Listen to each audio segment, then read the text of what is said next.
With SciLifeLab being the host and founder of this prize, together with the journal Science, it shows our common ambition to encourage and inspire young scientists from all over the world. Since I won the Science SciLifeLab Prize in 2014, a lot has happened. It was 9 years ago at this point, which is hard to believe. About a year afterwards, I landed a tenure track position at the University of Washington in Seattle. In 2020, I submitted my tenure package, and in 2021, I was promoted to associate professor. And then just this year, I became the associate director of my department as well as the graduate program coordinator. So a lot has changed since 2014. So I work on new types of medicines called molecular glue degraders, which are basically molecular matchmakers that bring together disease-causing offenders and the cellular degradation machinery. And it's a really exciting approach because it can allow us to inactivate previously unreachable proteins, including, say, drivers of diseases such as cancer.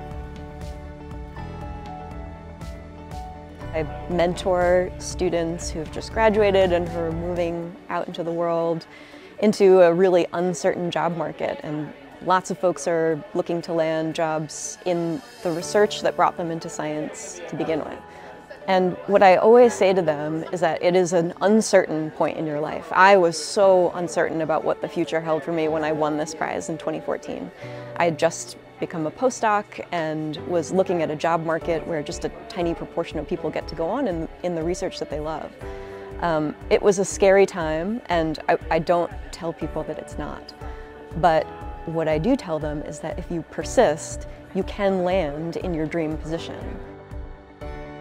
So I recently started a postdoc at Harvard Medical School, and I'm really excited to continue exploring how compounds can induce proximity between different proteins and how that can have a therapeutic benefit in patients.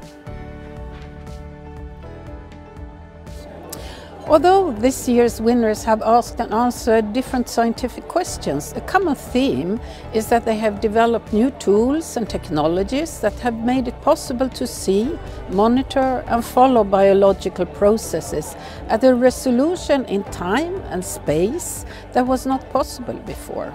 That's groundbreaking and would have been considered more like science fiction a few decades ago.